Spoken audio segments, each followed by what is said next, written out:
On today's podcast, we're joined by Travis Drum, music supervisor responsible for crafting the sounds behind some of the most captivating trailers and ad campaigns in the industry. Travis shares how music has become a driving force in marketing, from the impact of TikTok trends to the magic of reinventing classic tracks for modern audiences. We dive deep into what makes a song trailer-worthy, the art of chasing the perfect sync under crazy deadlines, and what independent artists can do to break into the world advertising placement.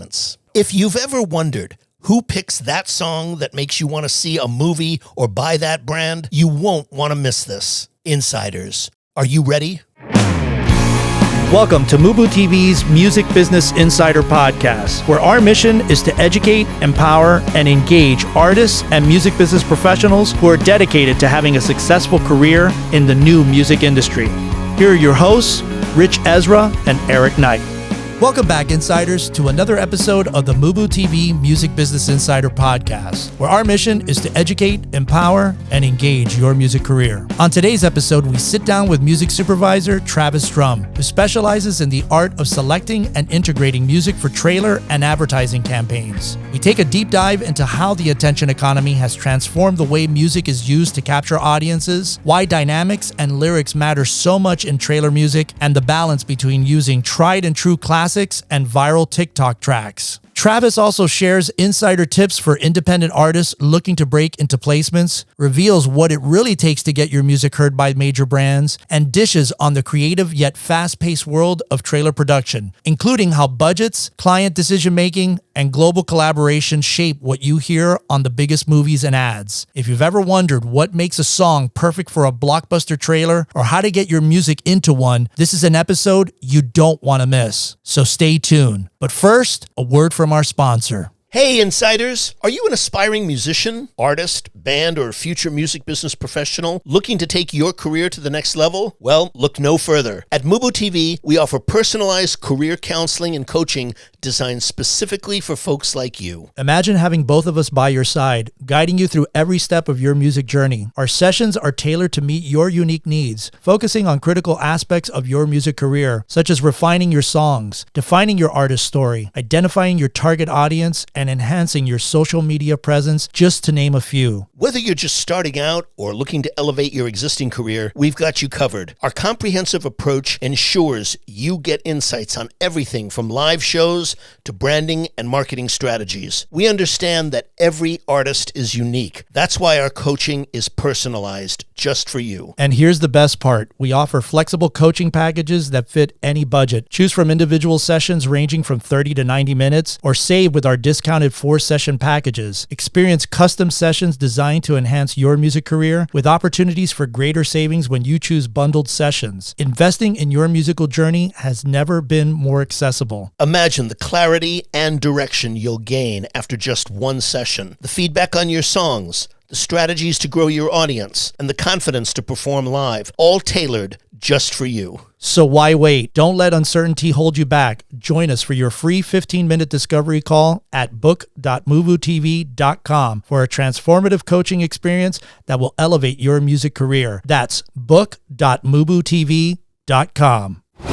Hi, this is Benjamin Groff. I'm the owner of Brill Building Music Publishing, and you're listening to the MUBUTV Music Business Insider Podcast. Welcome back, Insiders. Today's featured guest is none other than Travis Drum, music supervisor from the ad agency Ignition Creative. This was a very, very interesting conversation, Eric, for a very specific reason. We normally don't have music supervisors who specialize just in trailers and in commercials. It's a different world than music supervision for film and TV, which is why I thought this would be a great conversation for us to have so our listeners could get some of the distinctions, because film and television have different kind of requirements, as we learned in the conversation. One of the most important elements that I thought he spoke about that I think is most valuable from a business angle that our listeners and insiders need to know is that the creative process, or involving music, it involves many stakeholders. The people that are responsible for those kinds of decisions could be the ad agency, the marketing teams, the studio. They all contribute to those choices, the individual producers. So there are many spokes to the center of the wheel, shall we say, in that particular world, as opposed to film film and TV, where it may be the music supervisor and the director or the producer, it's a much shorter kind of element, whereas you're trying to please many, many more people in the world of ad agencies and commercials. Yeah, and one of the other areas that I thought was interesting to talk about was trailer placements that are lucrative. Landing a trailer spot can mean significant financial boosts for artists, sometimes equating to a year's salary. I mean, this could be a potentially big payday for any of you guys out there that have music that could fit that world. And so it's something that not a lot of people know of, but it's something that could be very lucrative for you as an artist. I'm so glad you brought that up, because it is one of the distinctions in music placement in the sync world, what you're talking about. It's very important in that not all placements are equal in terms of the economic value. Correct. A film and TV placement might have an entirely different value than a commercial. Might have that same song in film and TV might have a different value in terms of what you're going to be remunerated, as you're pointing out, in a trailer. Correct. They're all different elements economically. Because it's only for a certain time period, and it's a certain element that you're getting, and I'm assuming it's an all-in deal. I mean, you get stuff on the publishing side of your when that comes out, but yeah, very interesting. And the other element to that is that different people,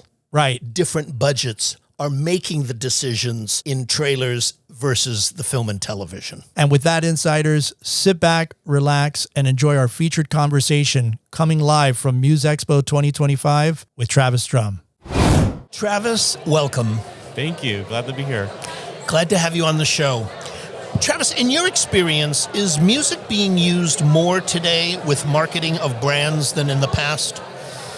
I think what I do is I do trailers, and essentially music plays a huge role in that. And trailers in general have such a large budget that music is a big part of that, and all that. Okay, definitely. So it's obviously a bigger aspect, bigger part. Yeah, because we're essentially trying to sell a movie, try to get as many people in seats, and so music brings in a whole large demographic of people into a movie. So it's just, it's so important. Okay. Travis, thank you so much for joining us. Let me ask you, in an era where consumers are bombarded with content, how has the attention economy changed the way music is used in advertising today? Yeah, I mean, a lot of our clients want to use music that's very popular now, and TikTok is essentially kind of like its own like A&R, like picking like artists to be in our media. So they do look for that, but there's also this like focus on like older like artists, like tried and true people. So it really depends on like what is being marketed. Okay. Yeah. Interesting, because that was a trend for a while. Mm-hmm. The idea of using the older, more familiar work. Yeah. And then I think in the last like 20 years, the people especially in brands and in advertising, expanded their base, like you were saying, wanting to use more contemporary or what I would say is a wider variety of music than in the past. Yeah, exactly. And it's just not every artist is really ready for like trailers. So what we have to do is we have to customize a lot of what we put in trailers. And so it just depends on like the song itself, and then like kind of like broadening it and putting in a trailer in like putting like an overlay or a remix over it. So that plays a huge part of that too. Let me ask you, what are the key elements that make a song or a composition effective in an advertisement or a trailer, and how do they differ from music used in other forms of media, like in film or in television? Yeah, I mean, like, trailer music is very special. First of all, it has to have, like, I specifically look at a sound wave, and it, peaks and valleys, and it has to have, like, different parts and lots of dynamics. And based on that, and lyrics and all sorts of things, then it gets put into a trailer. And then it might get passed off to a composer or something. And then after that, then we put it in the trailer. So we look at a lot of different things. It can't just be like any song. It has to be very special.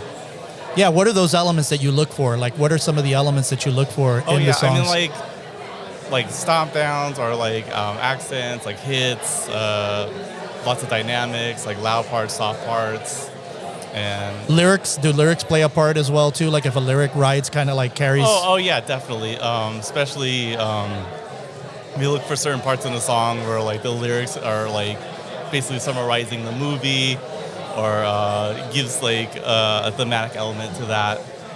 Very cool. Very Yeah. cool. Okay. Travis, once you land the client or the spot, at what stage does music become a factor in that process?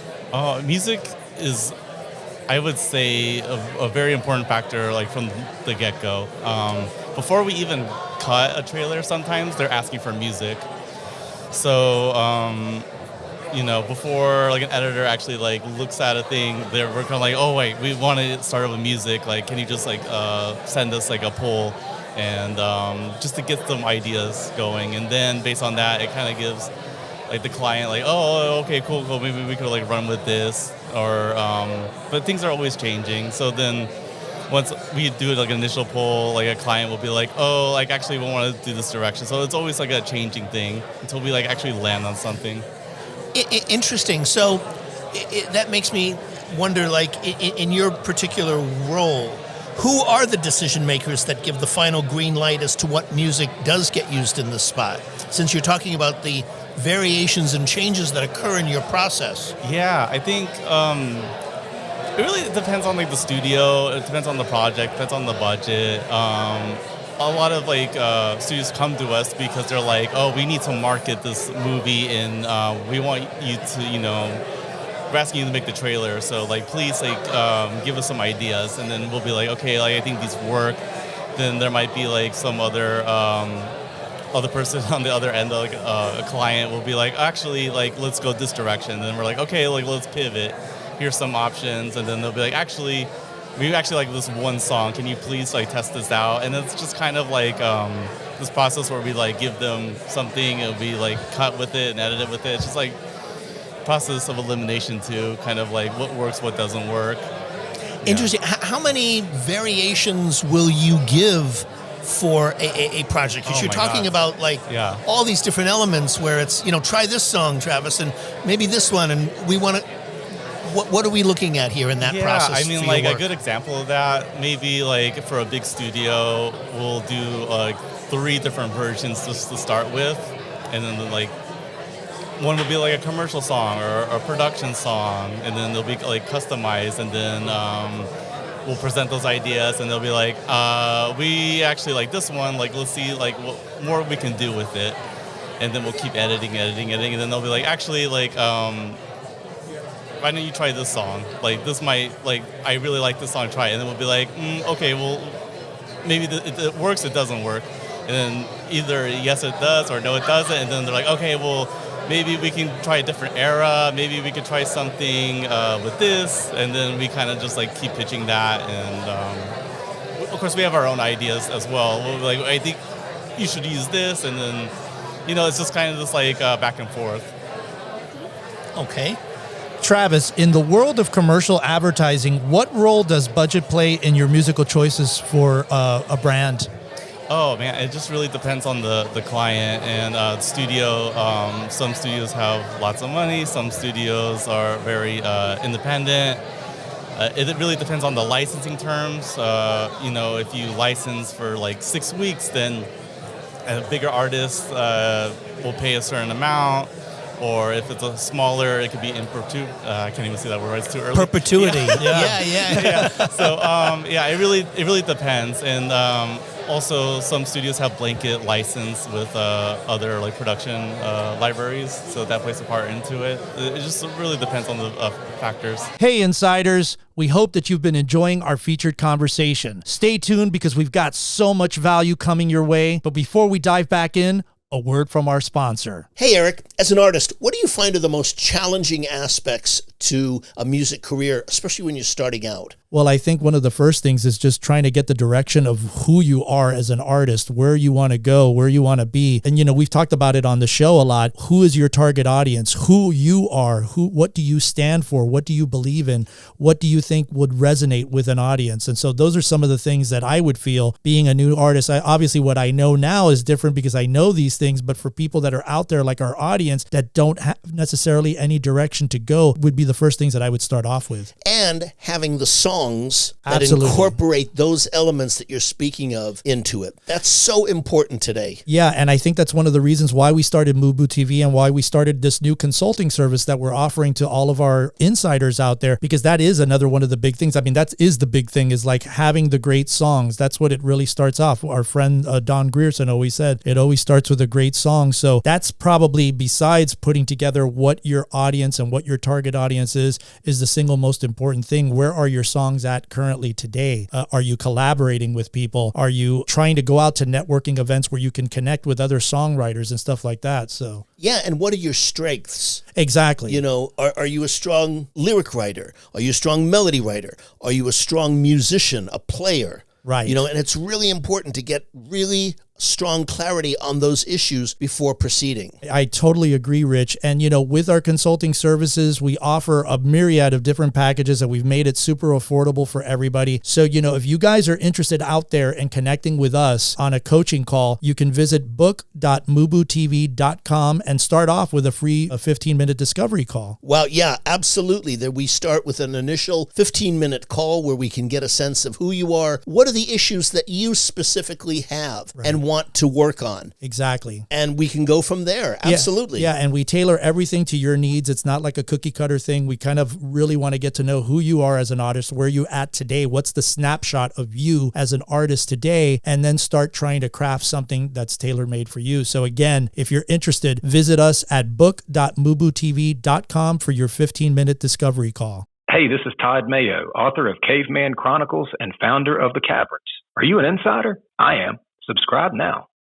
Let me ask you, do they come to you when they're going to give you the job for putting this together? Do they come to you with a budget? Do they say, like, Travis, this one has 200,000 or this one has 800,000, or do they say, you know, come up with idea, or how does that budgeting process work, since you just talked about I mean, budgeting. Like some people would just be like, we only have $17K for music, and then we're like, great, okay, so that kind of like is a process of elimination of like what we can use, and we just go from there. Okay, yeah, no, I wondered because, I mean, I've heard sometimes, you know, people spending fortunes on trailer music. I remember there was one studio, it was like 10, 15 years ago, that wanted a U2 song just for the trailer. Yeah. And the song isn't in the movie, but they wanted it for the trailer and spent a fortune of money doing that just for the trailer. I mean, like, trailer music is so lucrative because it's just like a one-time fee, and that's basically like a year's salary for artists. It's very important. It's not like film and television where it's just like, we're going to give you this lump of money, like, and here it is. It's like, it's great, in my opinion. And when like an artist gets a trailer spot that really deserves it, it makes me happy. Yeah. Precisely.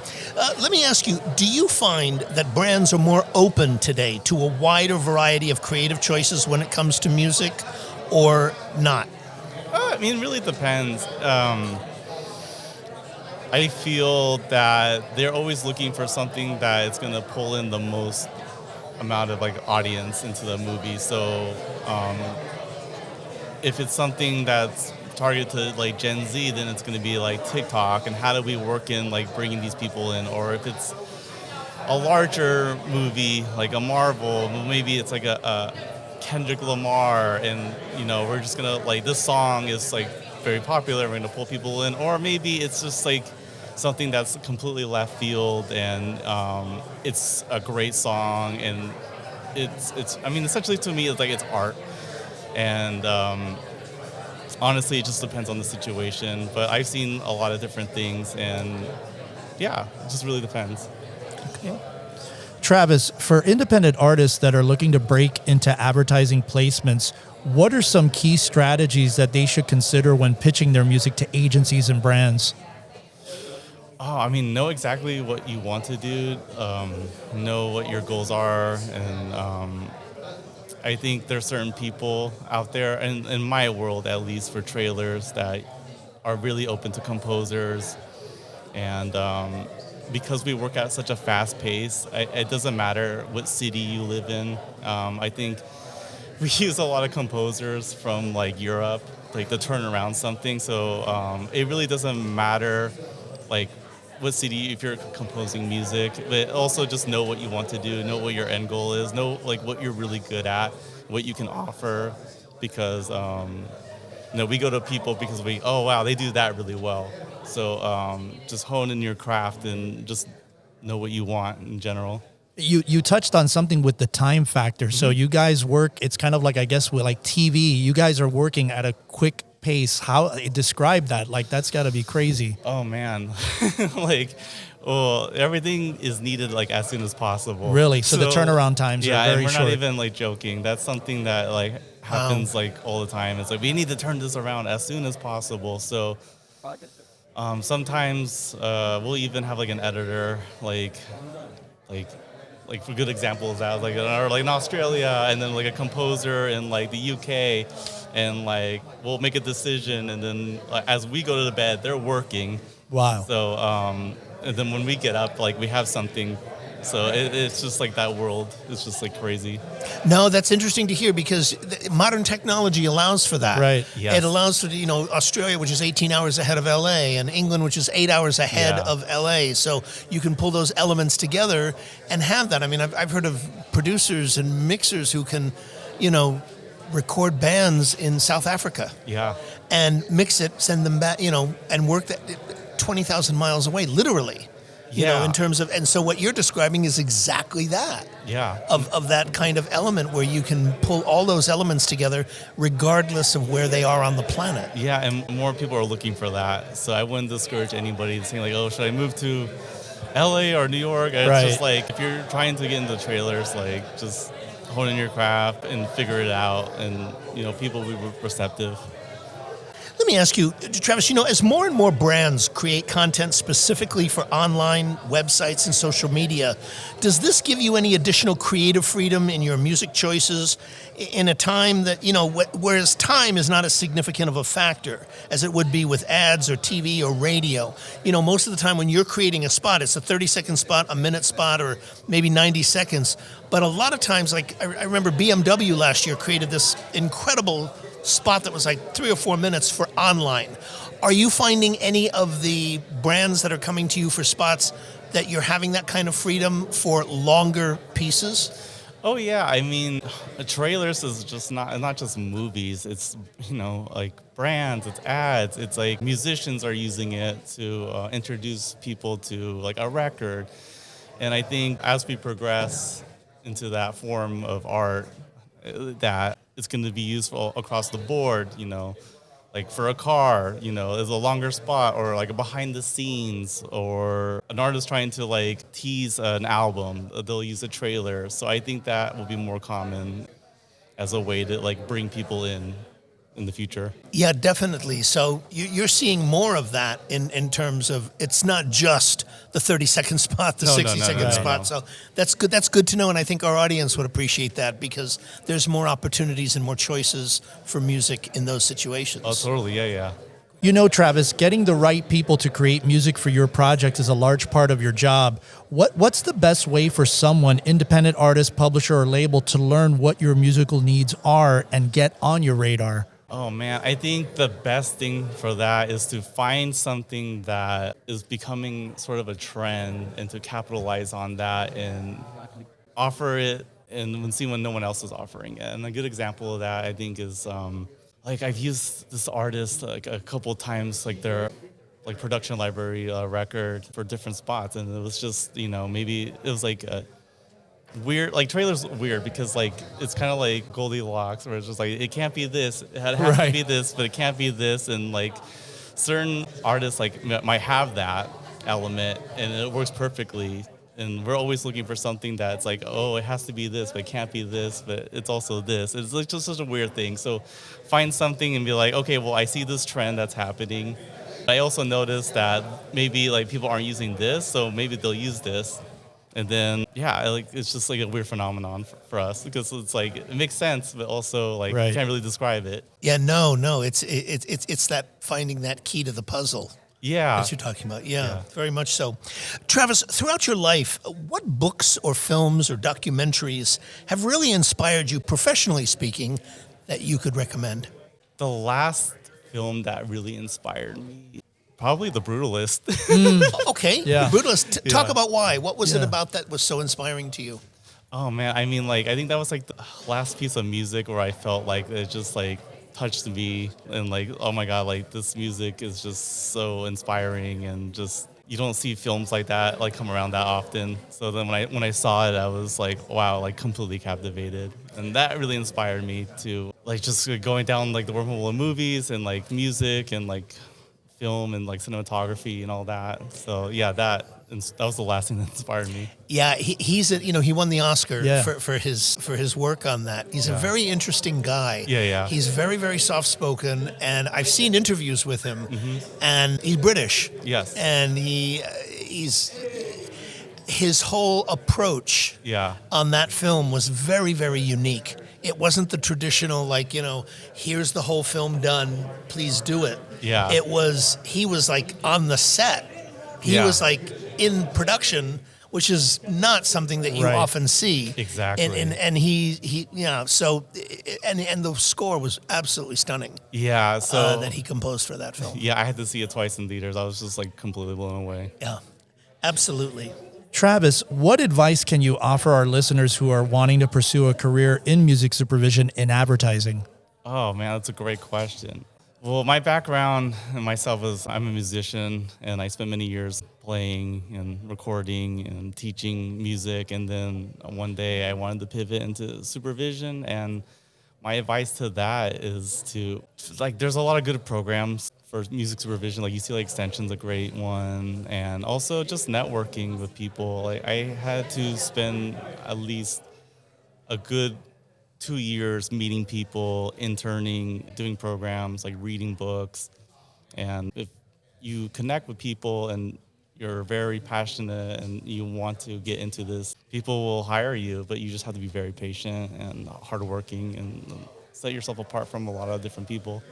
Travis, where can people best connect with you at Ignition? Is it through your website or online socials or? I think my company has an email that if people want to reach out for music, we have our website, and you can just shoot us an email anytime. Great. Wonderful.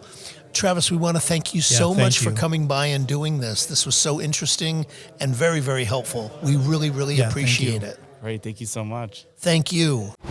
Such an interesting conversation. Yeah. This was a great one, Eric. This is not an area that we've done a lot of exploration. Yeah. We've had some people. Some people in this world, but it is in relation to music supervision. This is a very, very focused world because it deals with the world of trailers with ads, which as we've discussed on this show, have an entirely different context of music supervision and choices creatively than film and TV does. One of the more important things that I thought he spoke about was that trailer music is very special. It serves a very specific purpose, and he spoke about how his choices in the creative, had to have certain like peaks and valleys to them. Also, it's a much tighter time frame, and you're looking at often either words or tone to support something rather than an emotional subtext to it, which, in a film and TV show, a song may be used in the background to convey something, but you have a longer period of time. Here, you're using something to support a 30-second ad or a 45 or 1 minute ad. It's very rare that commercials go over that. So that was a very interesting kind of element, like what works in a trailer. And it's one of the reasons you see covers and specific types of tone and remixes and, Right. and recutting of classics being used. Maybe it's just the lyric, but it's the tone and the way they've said it in an entirely Right. new context that makes it work. Yeah, absolutely. And one of the other things that I thought was really great, what he said on music's growing role in trailers and marketing. And I quote, music plays a huge role in that. And trailers in general have such a large budget that music is a big part of that. We're essentially trying to sell the movie, trying to get as many people in seats. And so music brings in a whole large demographic of people into a movie. So it's just so important. And you and I have talked about like that whole world of how trailers is really the marketing of how to set it up to get people into the theater, which is becoming much more harder and harder, as you know. And so it's an interesting kind of dichotomy that happens between getting music that's placed in a film and television versus an actual trailer, which is the thing that's actually representing the piece of work out to the world. Absolutely. That's the whole, you've nailed it with that statement. That's the whole purpose of a trailer, is to get your interest enough to capture it where you are going to see that movie. Right. Not that you're just aware of it or, oh yeah, I saw that, but I want to see that. Exactly. And how it's used. And sometimes it's just a specific element. I've been watching this trailer recently of the new Brad Pitt movie, which is called Formula One. Oh, he plays okay. a race car I've driver. not seen it yet. And the trailer uses Fleetwood Mac's The Chain. Wow. We will never break the chain, right? Exactly. But that's all they use. Yeah, but interesting. It's the whole thing. It's very like ominous. This droning, kind of thing. It's the recording, but they've done something. They've done something different. They remixed it. Yeah. Yes, where you just have that refrain, and it's haunting. It's just never break the chain. Yeah. And it's like, one of the what is this? most craziest and most effective trailers that I think you and I can both agree, and probably everybody listening to this, was the Joker trailer when that first came out. I mean, that was just holy crap. Yeah. They established something so powerful. Yes, it was so powerful that you were just compelled, I've got to go watch this. And it delivered, which is the other thing. You got to deliver those goods when you're coming out with a huge trailer like that, because if your trailer is better than the movie, then there's a problem. But yeah, that Joker movie, I remember being in the theater and I was just stunned watching that. Just for the first time, you remember the when impact? He's dancing and he's just, and the music smile. I mean, it was just such a perfect marriage of the two. So whoever did that is just brilliant. And this is what Travis does. Yeah, absolutely. It's a real art. The whole element of music and trailers and commercials is a real art. Hey, Insiders, thanks so much for tuning into this episode. We really appreciate it. To get show notes, links, and everything that was mentioned during this interview, head on over to our official website at MUBUTV.com/podcast/show notes. If you're enjoying the content and what we're doing here on the show, please subscribe to the podcast on Apple Podcasts, Spotify, or wherever you listen to podcasts from. And don't forget to rate and review our show at iTunes. 5-star reviews are always welcome and help to ensure that our podcast stands out on the top-rated and new and noteworthy charts on iTunes and our space. You can also find us at social media at Facebook, Instagram, TikTok, and Twitter X, all ending with the handle MUBUTV, which is spelled MUBUTV. Don't forget to catch our flagship show, the MUBUTV Music Business Insider video series, airing every week on YouTube at youtube.com/MUBUTV. This show was produced and created by Ritch, Esra, and Eric Knight. Theme music by Disciples of Babylon, and be sure to tune in next week for another episode of the MUBUTV Music Business Insider Podcast.